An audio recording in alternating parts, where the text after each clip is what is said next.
Welcome to this video series on classroom management in the arts for the Boston Public Schools. We will start with a movie clip. Monsters.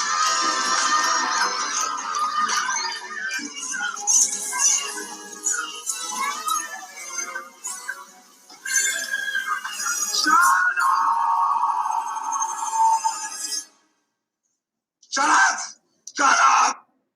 Okay, so we want to avoid this as much as possible. So we're going to talk about classroom setup, routines, interactive modeling, understanding IEPs, some nonviolent crisis intervention techniques, building relationships, and talking with parents or guardians. The majority of the information that we're sharing with you in these videos comes from these books, including Positive Discipline in the Classroom, Michael Lindzen's book, Classroom Management for Art, Music, and PE Teachers, the Growth Mindset books, The Power of Observation, the Behavior Code Companion book, which goes along with the book, The Behavior Code, and Responsive Classroom from Music, Art, PE, and other special areas. A couple of years ago, we organized a 2-hour evening PD for our BPS arts teachers, and we presented our first go at this slideshow, and then we received lots of great feedback from the teachers, and we have updated the slideshow. So this was Classroom Management in the Arts 2.0. So we're very excited now. It has a Boston flair to it. Okay, so we'll start with organization and classroom setup. From Michael Lindzen's book, he quotes, "If the teacher doesn't take pride in the room's appearance, then it's unlikely they're going to be much of a stickler when it comes to behavior, work habits, performance, and the like." Think about that for a second. So if you're a student in the classroom and you see that the room is just in chaos, that kind of tells you, oh, well, if the teacher doesn't care about that, they're not going to care about my learning or if I act up, etc. Okay, some things to think about. Teacher desk is free of clutter. Classroom displays are updated and reflect the students. This is very important. Last year, I visited lots of visual art classrooms, and I noticed a huge difference in the attitudes from students where a teacher put the student artwork up almost immediately at the start of the year versus somebody who did not put any artwork up until like November. Students take pride when they see their artwork displayed both in the classroom, in the hallways, and the lobby of your building. It's really important to get that up as soon as possible. Obviously, the first few weeks of school, you're still trying to get routine down. You have different students walking in, your roster is all over the place, so it takes some time. But you will notice a huge difference when you hang up artwork immediately. Okay, traffic flow. Can you access every student in a whispering level? So this is what I call the Dr. Sandy Nicolucci technique. She was the head of arts for the Arlington Public Schools, and she did a classroom management professional development that I attended, and she taught us that if you are constantly whispering positive and constructive feedback in students' ears, as opposed to just going up to a student only when they're doing something wrong, the students around whoever you're talking to don't really pay attention because they're just used to it. So being able to make sure that you can flow through the classroom and be able to do that, and there's nothing blocking you. What is your procedure for students using the restroom? And you want to think about what is the procedure for your school for using the restroom? So each school is different. And if you have a school-based mentor, this might be a good opportunity to get information like that. Do students in wheelchairs have enough space to access everything the other students do? Can you use painter's tape to mark seating spots? You're going to definitely want to ask your custodian first. This is great for a cafetorium or gymatorium space. Sometimes I've seen dance teachers use colored gaffing tape as well if painter's tape is not used. Can all students see you when you are speaking? How far away from you from the students? Do you need extension cords to make it so that you're closer to the students? Don't let the technology rule your location. So a lot of our classrooms now in BPS have these flat screen TVs, and you'll use a software called AirTame, that kind of Bluetooth whatever's happening on your laptop to the TV. I saw last year in a brand new teacher's room, the students were sitting on the carpet, and she had this beautiful slideshow with lyrics to a song, and it was in multiple languages, but the TV itself was like a mile away from where the students were seated, and they were all squinting and they were trying to read, and as a result, there were some classroom management issues because they weren't fully engaged. All the teacher had to do was add an extension cord, and then that TV could have moved over to the station where they were singing. So that's something to think about. Can all students see you when you're speaking? How far away from you from the students? Do paraprofessionals have enough space when they walk in the room? Okay, so here's some examples of classroom setup. So I've seen this before where teachers are able to walk around some of the groups in the class, but then there are seats that are right up against the wall, and that's a problem because then you can't walk behind students. Again, you could use that whisper technique or whatever, but you got to be able to walk behind the students and in front of the students. I've noticed multiple times where the teacher ends up spending most of their time classroom management issues with the people who are seated over here. But if you just move the seats up, even 2 feet, that can make a huge difference. Here's some examples of using painter's tape. I know for me, when I taught elementary general music, I had no clue that kindergartners specifically might not know what a circle looks like when we're talking about a gymatorium. And I say, sit in a circle. So then I got painter's tape and I marked it down, and it was so helpful. Here's more examples of tape being used for an ensemble rehearsal. So this is a new movement now in ensembles where instead of having band or orchestra or choir chairs right up against each other, directors are now using painter's tape to give them enough room to walk around the entire ensemble, so they're not just in front of the room. Now they can be a facilitator, or let the students facilitate, rather. So the best ideas for organizing or organization hacks for your classroom are definitely on Pinterest and Facebook.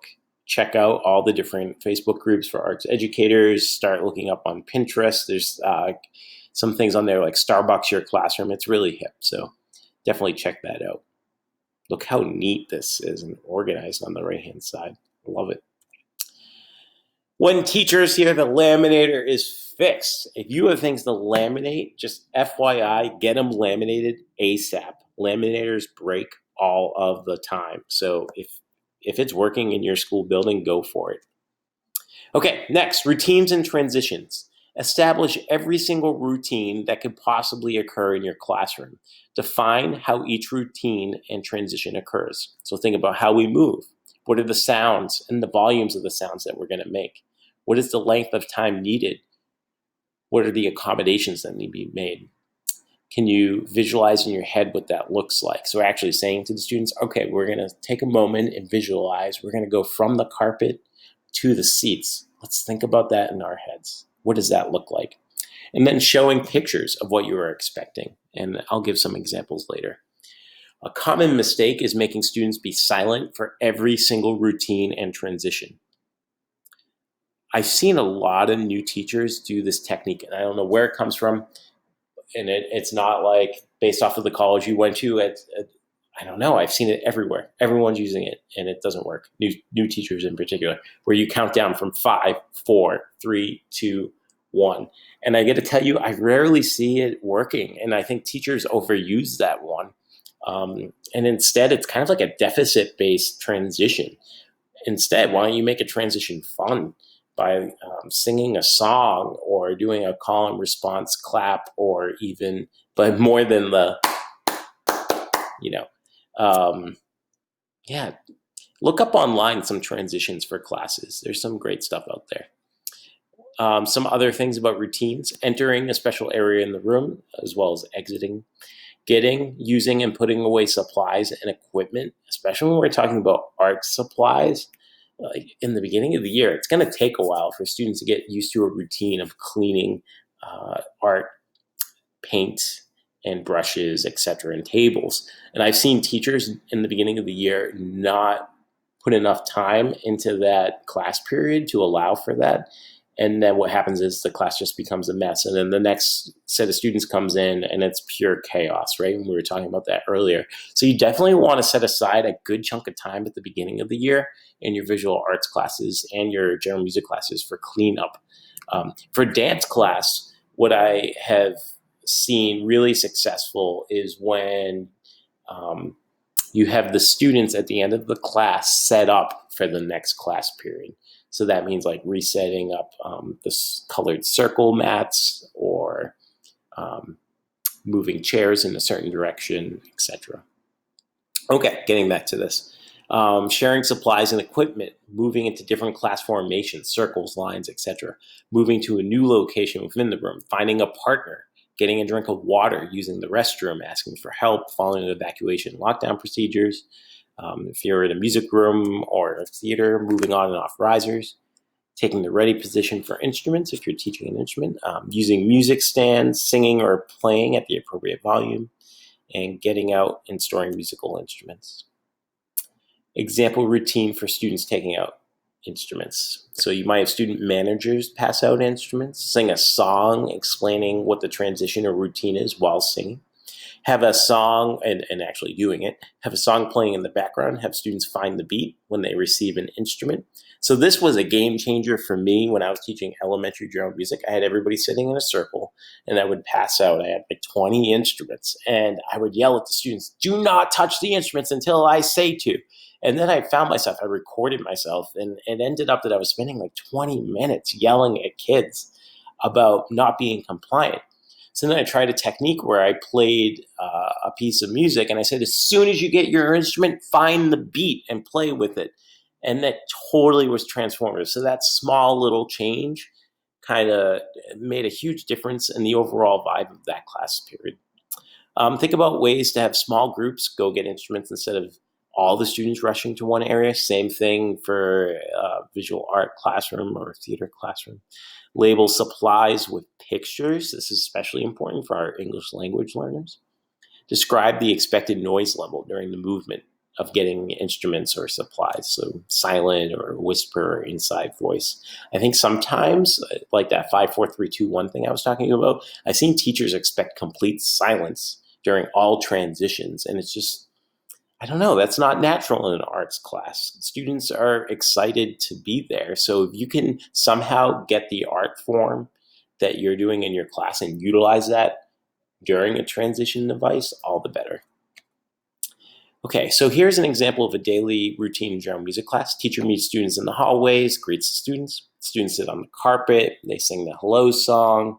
Teacher or students review the goals of the day, posted with pictures. So this is really important. We've learned this, especially in our special education, professional development for the arts from the Berkeley Institute of Arts Education. Like, it's really important to list out what you're going to do in the day and have pictures, and if maybe even multiple languages. And you can have students check off as things get done, or if you have like a Velcro system or using a dry erase marker. Teacher explains about next transition. The students know how to move, when to move, what sounds to make, etc.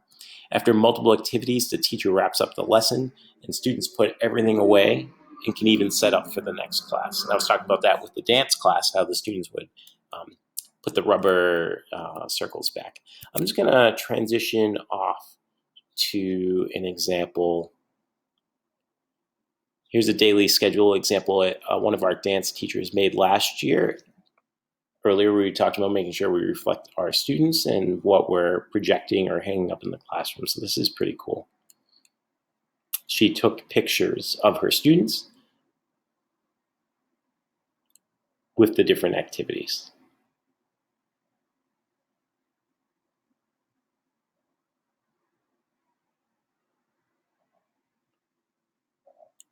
It's pretty awesome. Okay, I'm going to go back to the slideshow.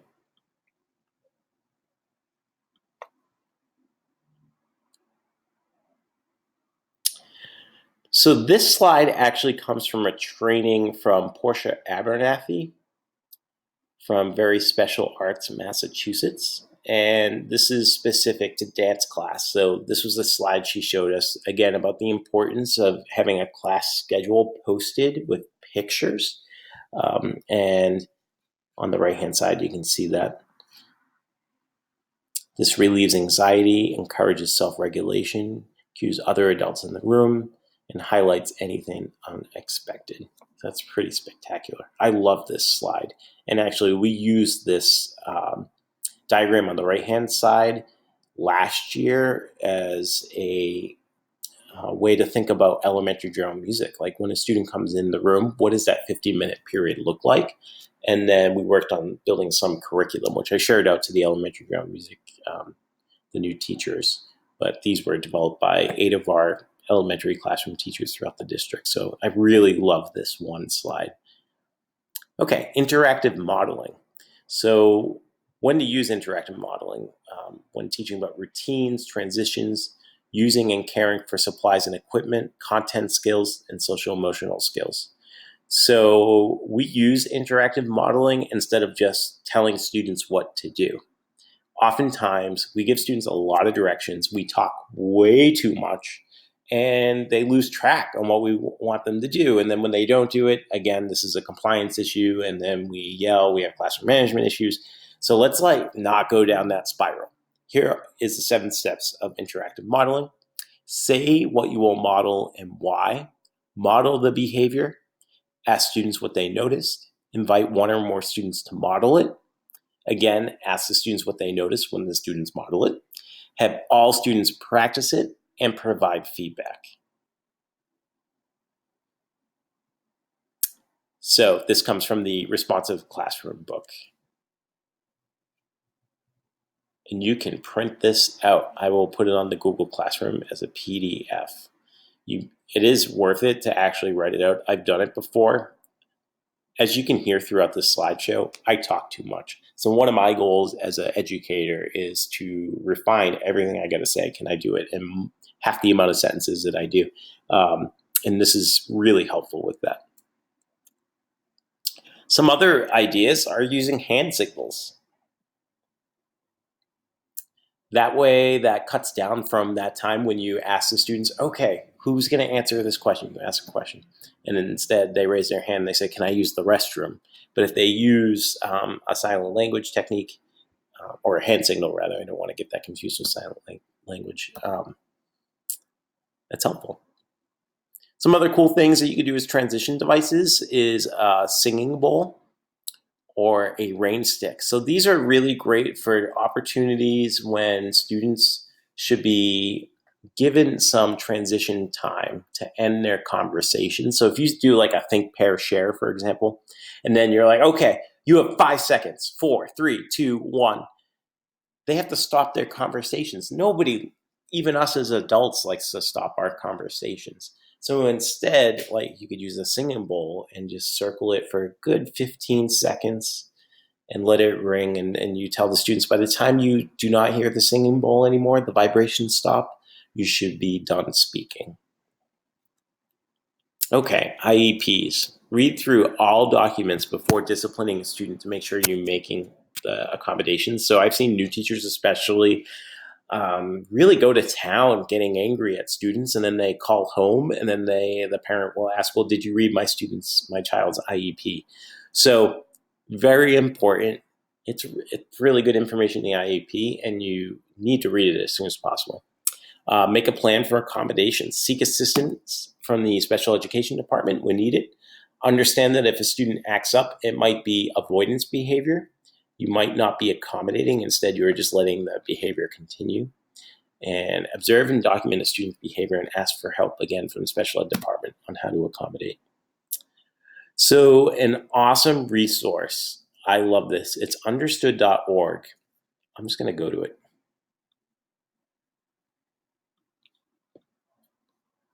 I think I have to get out of the screen.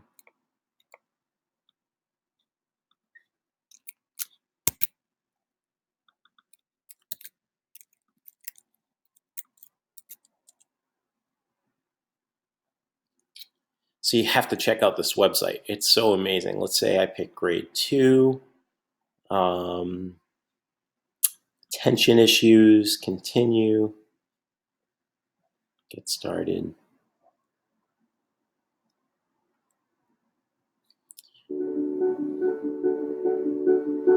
So you'll hear from a child who is learning attention issues. They'll play a simulation. My name is Julia. I'm in 2nd grade, and paying attention is really hard for me. And then they'll break it down. When I have trouble paying attention and go daydreaming, my daydream land called La La Land. All I know is I'm spacing out, and it's kind of like I can't see anything. It makes me sad because I can't like really learn. I was in La La Land, and they called on me, and I had no idea what was going on, and it was super embarrassing because I had to think of something that I could say to like save me. And everyone was kind of like making fun of me, and they were judging me like differently. For some students, it can be really hard to pay attention in class. That dog barking outside the So window. now I'm going to move to the simulation. Follow the teacher's instructions. This is fun. Okay, put away your books. We're going to play a game. In this game, we're going to find homes for the animals. Listen to me carefully. In front of you are some animal cards and a grid.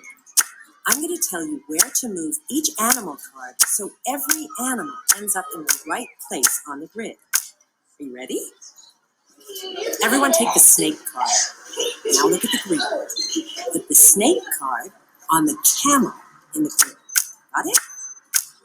Good. Now take the bird card and put it on the kangaroo in the grid. Dylan, are you with us? Okay. Now take the monkey. Put it on the I floor. don't have a monkey. Is that yours on the floor? Now find the kangaroo card. It belongs on the ground. mom's friend too, remember? Emma and Maddie, pay attention. Dylan, are you with us? Okay, now everyone, look at the octopus. Ew, weird. In your grid. Now look for the elephant. Jacob and Sophie. I'm guessing you found that really frustrating. That activity gives you a sense of how hard it can be to concentrate on just one thing, even if you know that one thing is important.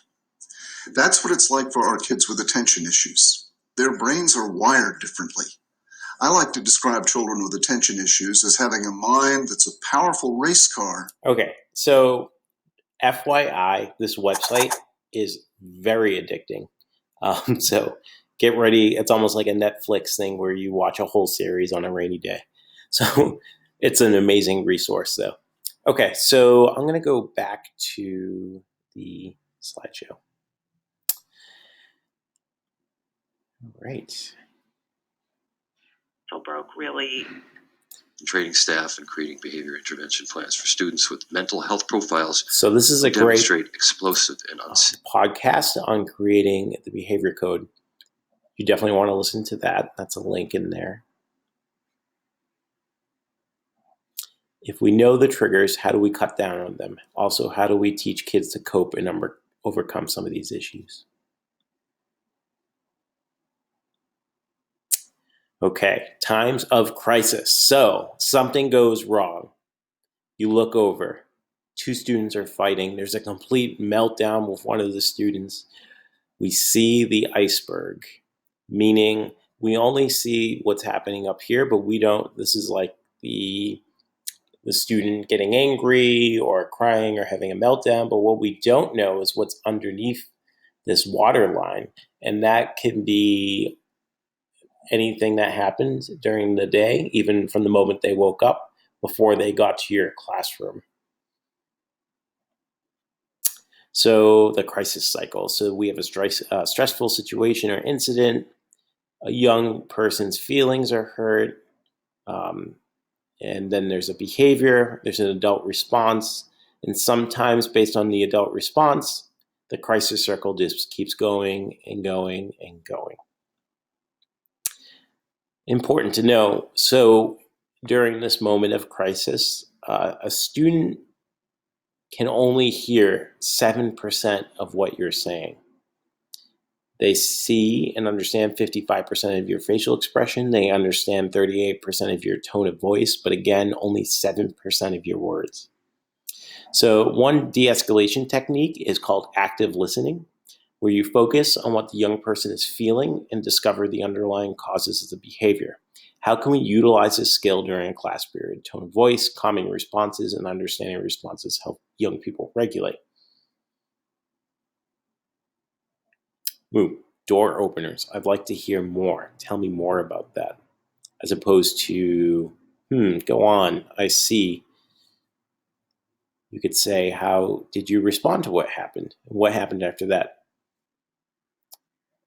Active listening is identifying and validating a student's feelings, reducing defensiveness, promoting change, communicating that we care and understand, and help young people talk it out rather than act it out. It's not throwing up roadblocks, arguing or blaming, giving permission, giving advice, or solving the problem for the child, or necessarily time-consuming.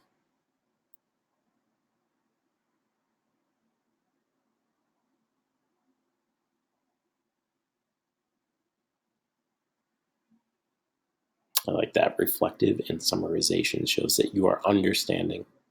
Okay, verbal de-escalation technique. This skill is used to prevent a potentially dangerous situation from escalating into a physical confrontation. Some tactics are simply listening, distracting the other person, changing the subject, using humor, sparingly and without sarcasm, of course, and motivating the other person. I want to go back and tell a story about this. So I once was teaching in a behavior school in Lowell. It was an alternative school. Middle school music technology. We were using iPads. And this one student was about to attack another student. And then I said to her, "Oh, wait, don't you have artwork you wanted to show me from your binder?"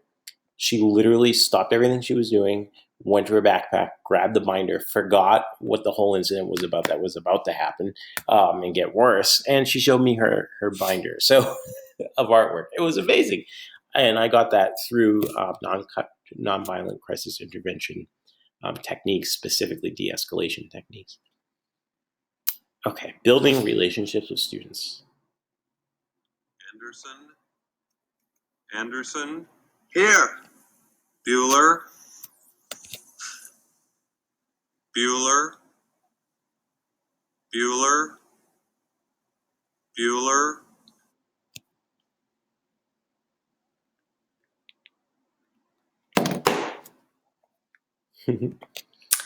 So we've all seen that clip. Now here's the complete opposite. Every third grade teacher struggles to connect with students, especially at the beginning of the year. Everybody, your booty is like glued to the carpet. You're not getting up again. But Denver teacher Kyle Schwartz has come up with a unique and, she thinks, groundbreaking way to do that. I just wrote on the board, "I wish my teacher knew," and had students write an answer for me. The responses range from heartwarming I wish my teacher knew that I love her with all my heart. to heartbreaking. I wish my teacher knew my grandpa died when I was in California. I started to cry because I want him to be still alive. Students all over the country are dealing with some really challenging issues, and it really helps me know what actions I need to take as a teacher to support them. And was the simplicity of that open-ended sentence part of the success? I think that there's a real power in the simplicity of the sentence. Let's read it again and make sure it makes sense. Schwartz multiplied that power a few years ago when she tweeted some of her students' notes. They talked about everyday hardships like poverty, loneliness, and the breakups of families. It kind of snowballed, and through the power of social media, teachers all over the country and really all over the world started doing the same lesson. Schwartz turned those notes and the ideas she developed to deal with them into a new book that looks to explain how one question can change everything for our kids. I wish my teacher knew that I don't have as many friends as I thought. Why did you write that? Because there are a lot of people in other classes that are sometimes mean or rude. And what did she say to you about that? She told the class to raise their hand if you wanted to be my friend, and nearly all of the class put their hand up. You didn't think you had many friends, and what did you learn? A lot of people wanted to be friends. I've seen their peers rally around them. I've seen this exercise really grow and change and help students. Did it make you also realize that you're not the only one who worries or has problems? What did that tell you? It told me that sometimes you need a hug. And pat on the back. And a pat on the back. You guys did awesome. For CBS This Morning, Mark Strassman, Thumbs up if that's cool. Denver, Colorado. Awesome.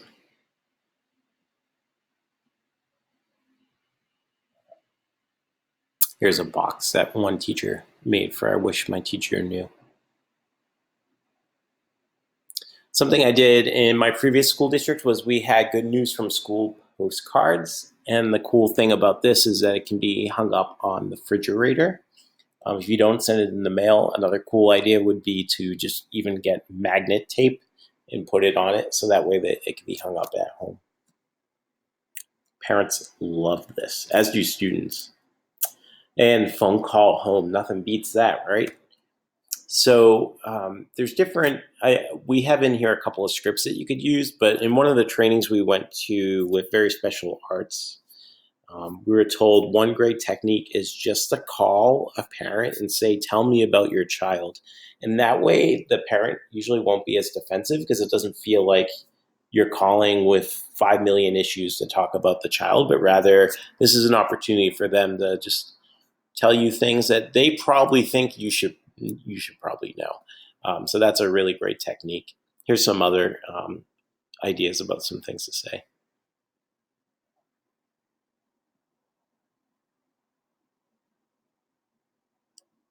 And that's pretty much it. I do want to say the nonviolent crisis intervention stuff. This is a very, very light introduction to this, and it's actually its own humongous training that's like multiple days and all of that. So I don't want to say that you got fully trained on nonviolent crisis intervention and got the blue card, but now you're aware of it, and maybe if it's offered in your school, that might be something you would be wanting to look into. It was a game changer for me, that's for sure. Okay, that's it for the video. Thank you. Please let me know if you have any questions.